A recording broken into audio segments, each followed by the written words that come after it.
Kalau suka melacur, penyakit akibatnya. Kalau suka melacur, penyakit akibatnya. Penyakit karena hubungan seks bebas itu adalah AIDS. Yang paling seram itu adalah AIDS. Penyakit yang tidak ada obatnya. Ketika dia sakit, maka dia tidak akan sembuh. Jadi ketika dia flu, maka dia akan flu seumur-umur.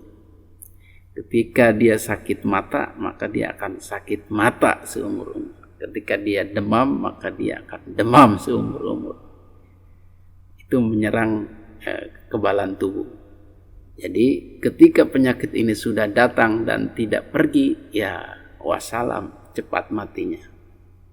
Kemudian ada lagi penyakit gonorhu atau sipilis atau kencing nanah. Ini akibat penyakit seks bebas, suka gonta-ganti pasangan. Jadi sipilis itu, raja singa itu, dia kencingnya nanah. Jadi busuk di dalamnya itu, kelaminnya itu. Na'udzubillah. Kalau suka tak jujur, tak akan dipercaya. Kalau suka tak jujur, tak akan dipercaya. Ini nyambung dengan lagunya yang lain, lagu beliau yang lain. Banyak orang berkata yang jujur pasti hancur. Karena zaman kini sudah edan, jujur tidak makan. Jangan didengar, itu salah, tidak benar. Jadi orang banyak mengatakan jujur hancur. Makanya jangan terlalu jujur, jangan terlalu polos. Main dikit lah, cantik dikit lah. Itu godaannya. Kalau enggak ikut-ikutan, zamane saiki wis zaman edan, yen ora edan, ora melu edan, ora keduman. Nah, itu rayuan juga.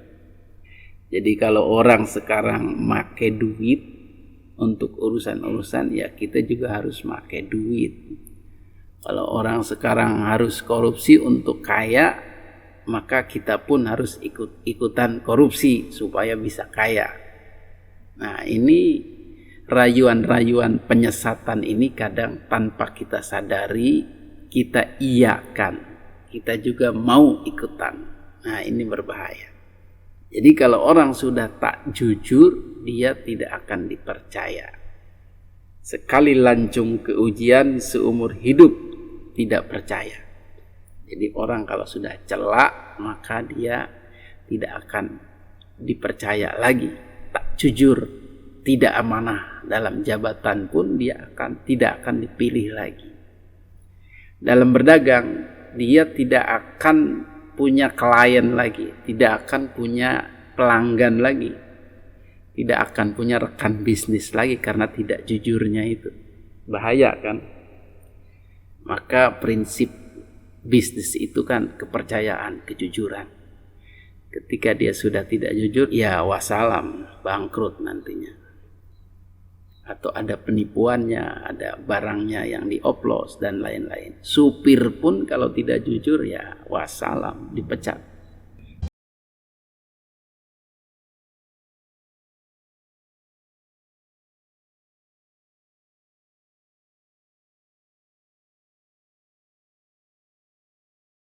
Suka mencuri, penjara akibatnya. Kalau suka berjudi, tak akan bisa kaya. Karena sulitnya itu, kita berbicara karena sulitnya ini, karena konsekuensi beratnya ini. Melacur konsekuensinya berat, mahal harganya. Mengobati penyakit AIDS, mengobati penyakit gonorhu, luar biasa. Ratusan juta juga tidak akan sembuh. Begitu juga dengan tidak jujur, berat ongkosnya. Perusahaan harus bangkrut, pekerjaan harus ditinggalkan. Bahkan dalam rumah tangga bisa-bisa tidak jujur ini, cheating, selingkuh. Nah, ini akan berakibat perceraian atau pecahnya rumah tangga. Ini mahal harganya. Begitu juga dengan mencuri, maling, korupsi. Ini bisa penjara, ini susah sekali. Jalan-jalan ke neraka itu mahal, berat. Kalau suka berjudi tak akan bisa kaya, takkan ada cerita orang main judi bisa kaya. Karena sebenarnya dia diakali. Ini sudah dibahas dalam lagu Judi, dalam ngaji syair Roma judulnya Judi. Kita bicara tentang sulitnya jalan-jalan neraka ini. Tetapi kenapa orang banyak ke situ?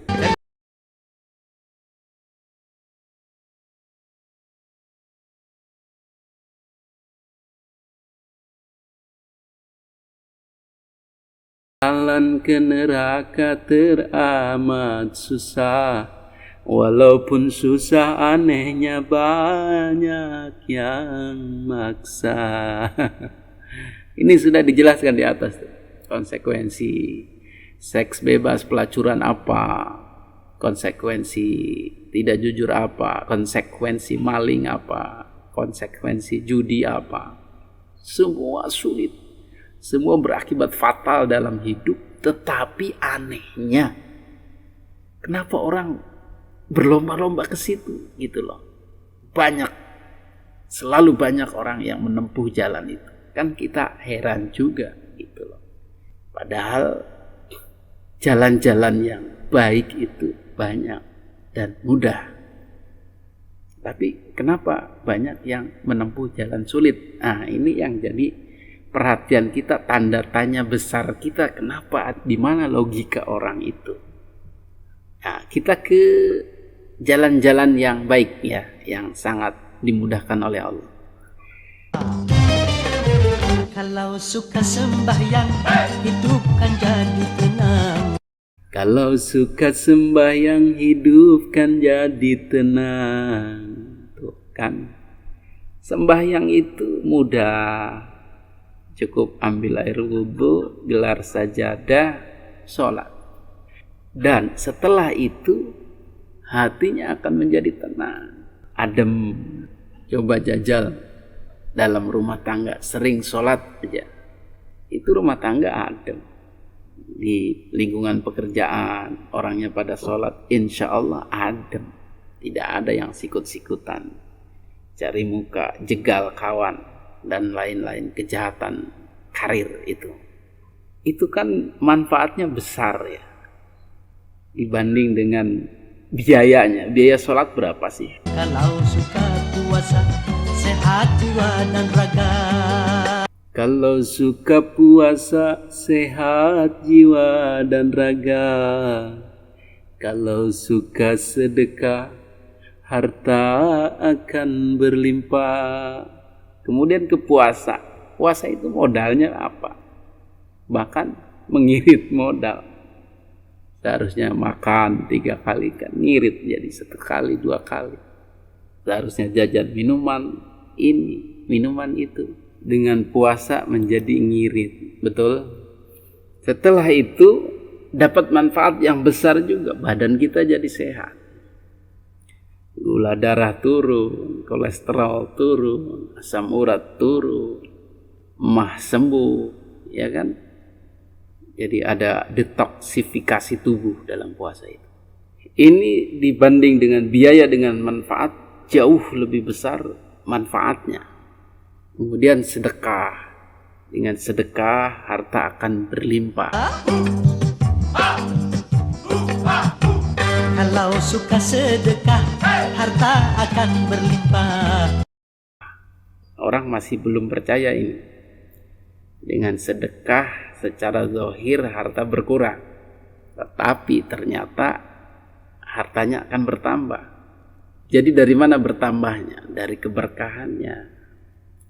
Dari rizki yang Allah berikan di luar itu kita tidak tahu. Yang jelas semakin banyak orang bersedekah, semakin makmur biasanya. Mengeluarkan sedekah itu kan tidak dipatok harus berapa juta, ya seadanya. 5.000, 10.000, 20.000, 500.000, 1 juta, 2 juta, 3 juta, 10 juta. Ke pondok pesantren itu ya jangan berpikir gede. Ya 100.000 nggak masalah, 10.000 nggak masalah. Tinggal buka M-Banking, masukkan nomor rekening 100.000.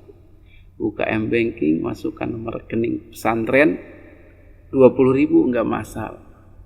Jika dilakukan oleh orang banyak, misalnya pada setiap penonton video ini berpikiran yang sama, gua walaupun kecil gua mau sedekah, ya udah gua transfer 20.000. Setiap yang memviews 20.000, kemudian dalam video ini ada 1.000 views, udah berapa tuh? Kecil, tetapi karena dilakukan dengan ikhlas, dilakukan oleh orang-orang yang tulus ingin membantu, maka dengan pemikiran yang sama seperti itu, jadilah besar nilainya itu. Begitu. Jangan malu misalnya, wah gue sedekah ke pesantren cuma 20.000. Ya kalau berpikir sendiri, semua orang berpikir sendiri, akhirnya tidak ada yang sedekah, tidak ada yang transfer. Karena menunggu misalnya punya 500.000, nggak punya sampai setahun. Jadi begitu cara membantu pondok pesantren, anak yatim, majelis-majelis taklim, orang-orang tidak mampu. Kita jangan berpikir duit kita lagi sedikit, tapi berpikirlah walaupun duit sedikit nggak apa-apa. Kita juga berpikir orang lain mudah-mudahan berpikir yang sama. Jadi dengan bergotong royong jadi mudah. Kalau suka beramal, teman akan bertambah. Kalau suka beramah, teman akan bertambah. Jalan-jalan kebaikan itu salah satunya ramah, murah senyum, menyapa. Itu kan mudah banget gitu loh. Tetapi hasilnya relasi di sana sini, teman di sana sini, klien di sana sini, ya kan? Jadi untungnya besar banget, besar sekali. Ini yang mudah-mudah ini kok jarang orang mau gitu loh.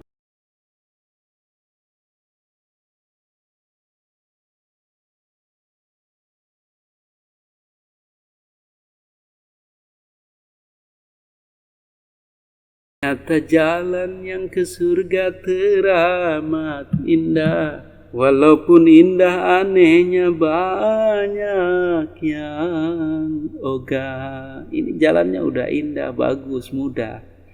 Tetapi banyak yang ogah, tidak mau menempuhnya. Itulah keheranan Bang Haji dan keheranan kita semua. Kenapa sih kita kalau ke jalan yang jelek, buruk, konsekuensinya berat, parah bagi kehidupan kita, kita mau. Tetapi jalan yang mudah, yang gampang, yang indah, dan manfaatnya besar kok kita tidak mau. Nah ini yang jadi pertanyaan dalam lagu ini. Mudah-mudahan bisa kita renungkan. Demikian, mudah-mudahan ngaji syair Roma Irama ini bermanfaat bagi kita semua. Hadanallahu wa iyyakum ajma'in. Wabillahi taufiq wal hidayah. Assalamualaikum warahmatullahi wabarakatuh.